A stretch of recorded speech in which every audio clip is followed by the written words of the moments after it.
Hello, അസ്സലാമു അലൈക്കും. Welcome back to my channel. അപ്പോൾ ഇന്ന് ഞാൻ വന്നിട്ടുള്ളത് നല്ല സ്പെഷ്യൽ ആയിട്ടുള്ള ഒരു പലഹാരത്തിൻ്റെ റെസിപ്പിയുമായിട്ടാണ്. അപ്പോൾ നമ്മൾ ചോറ് കൊണ്ടുണ്ടാക്കിയ ഒരു പലഹാരമാണ് ഇന്നത്തെ വീഡിയോയിൽ നിങ്ങളുമായിട്ട് ഞാൻ ഷെയർ ചെയ്യുന്നത്. അപ്പോൾ നമുക്കിത് രാവിലെ ബ്രേക്ക്ഫാസ്റ്റ് ആയിട്ടോ അല്ലെങ്കിൽ രാത്രി ഡിന്നറായിട്ടൊക്കെ കഴിക്കാൻ പറ്റിയ ഒരു അടിപൊളി റെസിപ്പിയാണ്. എല്ലാവരും വീഡിയോ സ്കിപ്പ് ചെയ്ത് തന്നെ കണ്ടു നോക്കും. നമുക്ക് എളുപ്പത്തിൽ തന്നെ തയ്യാറാക്കി എടുക്കാം. നമുക്ക് ചോറുണ്ടെങ്കിൽ നമുക്ക് ഈ റെസിപ്പി തയ്യാറാക്കാം. അതുപോലെ തന്നെ നമ്മുടെ വീഡിയോ കണ്ടിട്ട് ഇഷ്ടപ്പെടുകയാണെങ്കിൽ ആ ലൈക്ക് ബട്ടൺ ഒന്ന് പ്രസ് ചെയ്യാൻ മറക്കരുത്. അതുപോലെ തന്നെ നമ്മുടെ ചാനൽ ആദ്യമായിട്ട് കാണുന്ന കൂട്ടുകാരുണ്ടെങ്കിൽ മറക്കാതെ ഒന്ന് സബ്സ്ക്രൈബ് ചെയ്ത് സപ്പോർട്ട് ചെയ്യണേ. അപ്പോൾ നമുക്ക് വീഡിയോ ഒന്ന് കണ്ടു നോക്കാം.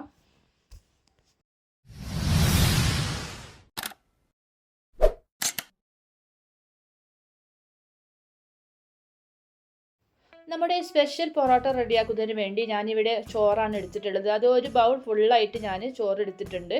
ഇനി ഇത് മിക്സിയുടെ ചെറിയ ജാറിലേക്ക് ഇട്ട് കൊടുക്കാം. അപ്പോൾ നിങ്ങൾ കപ്പ് അളവിലാണെങ്കിൽ കപ്പിൽ എടുത്താൽ മതി, ഒരു കപ്പ്. ഇനി ഇതിലേക്ക് ഒരു മുട്ട പൊട്ടിച്ചൊഴിക്കുന്നുണ്ട്. അപ്പോൾ മുട്ടയൊക്കെ ചേർക്കുന്ന സമയത്ത് നല്ല സോഫ്റ്റ് ആയിരിക്കും കേട്ടോ നമ്മുടെ ഈ പൊറോട്ട. ഇനി ഇതിലേക്ക് ആവശ്യത്തിനുള്ള ഉപ്പ് ചേർത്ത് കൊടുക്കാം. നിങ്ങൾക്ക് ഇതിലേക്ക് എത്രയാണോ ഉപ്പ് വേണ്ടത് അത് ചേർത്ത് കൊടുക്കാം. ഇനി ഇതിലേക്ക് ഒരു ടേബിൾ സ്പൂൺ വെള്ളം കൂടി ഒഴിച്ച് കൊടുക്കാം. വെള്ളം അധികം ഒഴിച്ച് കൊടുത്തിട്ട് അരക്കരുത്.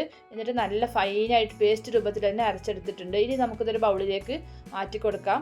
അപ്പം നമ്മൾ ഇത് അരക്കുന്ന സമയത്ത്, ചോറ് അരക്കുന്ന സമയത്ത് വെള്ളം കൂടുതൽ ഒഴിച്ച് കൊടുക്കരുത്. കാരണം നമുക്കിതിലേക്ക് നമ്മുടെ മൈദപ്പൊടി കുറേ വേണ്ടി വരും. അപ്പം ഞാനിവിടെ ഒരു ടേബിൾ സ്പൂൺ മാത്രമാണ് വെള്ളം ഒഴിച്ച് കൊടുത്തിട്ടുള്ളത്. ഇനി ഇതിലേക്ക് 2 കപ്പ് മൈദയാണ് ഞാൻ എടുത്തിട്ടുള്ളത്. അപ്പം ഞാനിത് കുറേശ്ശായിട്ട് എടുത്തിട്ട് ഇതുപോലെ ഒന്ന് കുഴച്ച് കൊടുക്കാം. അപ്പം നമ്മുടെ കൈ ഒട്ടുന്നുണ്ടെങ്കിൽ കുറച്ച് ഓയിലൊക്കെ തേച്ചിട്ട് നല്ല പോലെ തന്നെ ഒന്ന് കുഴച്ചെടുത്താൽ മതി. അപ്പം നമ്മുടെ മാവൊക്കെ കണ്ടിട്ട് നല്ല റെഡി ആയിട്ടുണ്ട്. ഇത് നമുക്ക് റെസ്റ്റ് ചെയ്യാൻ വെക്കൊന്നും വേണ്ട, അപ്പം തന്നെ നമുക്ക് ചുട്ടെടുക്കാം. അപ്പോൾ നമ്മുടെ മാവ് കണ്ടില്ല, നല്ല സോഫ്റ്റായിട്ട് തന്നെ കുഴച്ചെടുത്തിട്ടുണ്ട്. നമുക്ക് ചോറും മുട്ടയൊക്കെ ചേർത്തുകൊണ്ട് നല്ല സോഫ്റ്റായിട്ട് തന്നെ കിട്ടിയിട്ടുണ്ട്. ഇനി നമുക്ക് ഈ 2 ഭാഗമായിട്ട് മുറിച്ചെടുക്കാം. എന്നിട്ട് ഇതുപോലെ ഒന്നൊരു ബോൾസാക്കി മാറ്റണം. നമ്മുടെ ഈ മാവ് ഇതുപോലെ നല്ല ബോൾസാക്കി എടുത്തതിന് ശേഷം നമുക്കിത് പരത്തിയെടുക്കണം. അപ്പം നല്ല എളുപ്പത്തിൽ തന്നെ തയ്യാറാക്കട്ടെ. നമുക്ക് അധികം നേരം സമയമൊന്നും വേണ്ട, പെട്ടെന്ന് തന്നെ റെഡിയാക്കി എടുക്കാം. നമ്മൾ കുഴച്ച ഭാഗത്ത് തന്നെ നമുക്ക് ഇതുപോലെ ചുട്ടെടുക്കാം. ഇനി നമുക്കിതൊന്ന് നല്ല നൈസായിട്ട് തന്നെ ഒന്ന് പരത്തിയെടുക്കാം. അപ്പോൾ നമ്മൾ ഓയിൽ തേച്ചിട്ടാണ് കേട്ടോ പരത്തുന്നത്, പൊടി വെച്ചിട്ടല്ല പരത്തുന്നത്. നല്ല ഓയിൽ തേച്ചിട്ട് അടിയിൽ നല്ല ഓയിൽ വെച്ചിട്ട് നല്ല ഒന്ന് പരത്തിയെടുക്കാം നൈസായിട്ട്. നമുക്ക് എത്രയാണോ നൈസാക്കാൻ പറ്റുന്നത് അതുപോലെ ആക്കിയെടുക്കാം കേട്ടോ. ഇനി ഇതിലേക്ക് ഞാൻ ഓയിലും അതുപോലെ തന്നെ മൈദയും ചേർത്തിട്ടുള്ള ഒരു മിക്സാണ്, അത് ഇതിലേക്ക് തേച്ച് കൊടുക്കുന്നുണ്ട്. അപ്പോൾ നമുക്ക് ലെയറായിട്ട് കിട്ടിട്ട് നമ്മൾ ഈ പൊറോട്ട കഴിക്കുന്ന സമയത്ത് ഇനി നമുക്കിതുപോലെ തന്നെ ഇങ്ങനെ ഒന്ന് മടക്കി ചെറുതായിട്ട് മടക്കി കൊടുക്കാം. ഇനി ഇത് മുഴുവനായിട്ട് തന്നെ ഇങ്ങനെ ഇതുപോലെ തന്നെ ഒന്ന് ചുരുട്ടി കൊടുക്കാം. അതിനുശേഷം നമുക്കൊരു കത്തി വെച്ചിട്ട് ഇതുപോലെ ഒന്ന് കട്ട് ചെയ്തെടുക്കാം. നമുക്ക് പൊറോട്ടയുടെ വലിപ്പം എത്രയാണ് വേണ്ടത് അതിനനുസരിച്ച് നമുക്ക് കട്ട് ചെയ്തെടുക്കാം. അപ്പോൾ ഞാനിത് ഈ റോൾ ഒരു 6 പീസാക്കി എടുത്തിട്ടുണ്ട്. അതിനുശേഷം നമുക്കിത് കയ്യിൽ വെച്ചിട്ട് ഇതുപോലെ ചെറുതായിട്ടൊന്ന് പ്രസ് ചെയ്താൽ തന്നെ നമുക്ക് റെഡിയായി കിട്ടും. ഇനി ഇതൊരു കോയിൽ വെച്ചിട്ട് നമുക്ക് ചെറുതായിട്ടൊന്ന് പരത്തിയെടുത്താൽ മതി കേട്ടോ. അപ്പോൾ അത്രയേ ഉള്ളൂ, നമ്മുടെ പൊറോട്ട വേഗം റെഡിയായി കിട്ടും.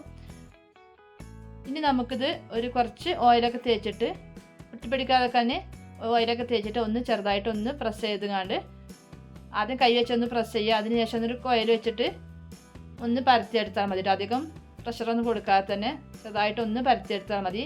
അപ്പോൾ അധികം പരത്തണമെങ്കിൽ എന്താ പറയുക, നമ്മുടെ ഈ ലെയറൊക്കെ പോയി കിട്ടും. അപ്പോൾ നമ്മുടെ പൊറോട്ടയൊക്കെ ഞാനിത് മുഴുവനായിട്ട് തന്നെ പരത്തിയെടുക്കാം. ഇനി നമുക്കിതൊന്ന് ചുട്ടെടുക്കണം. അതിനുവേണ്ടി ഞാനിവിടെ ഒരു ദോശക്കല്ലാണ് വെച്ചിട്ടുള്ളത്. അത് നല്ല പോലെ ഒന്ന് ചൂടായതിനു ശേഷം നമുക്ക് ഇതിലേക്ക് കുറച്ച് ഓയിൽ വെച്ചതിന് ശേഷം നമ്മുടെ ഈ പൊറോട്ട ഇതിലേക്ക് വെച്ച് കൊടുക്കാം. ഇനി അതിൻ്റെ മുകളിൽ കുറച്ച് നെയ്യ് തേച്ച്, ഞാൻ നെയ്യാട്ടോ ചേർത്ത് കൊടുത്തിട്ടുള്ളത്.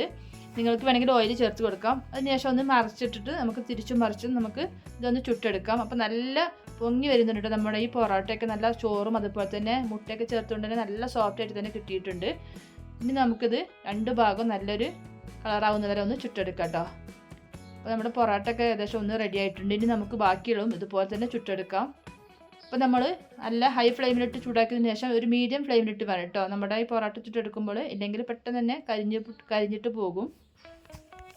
അങ്ങനെ നമ്മുടെ ചോറ് കൊണ്ടുണ്ടാക്കിയ സ്പെഷ്യൽ പൊറോട്ട ഞാൻ ചുട്ടെടുത്തിട്ടുണ്ട്. ഞാൻ ആ റോള് മുഴുവനായിട്ട് തന്നെ ചുട്ടെടുത്തിട്ടുണ്ട്.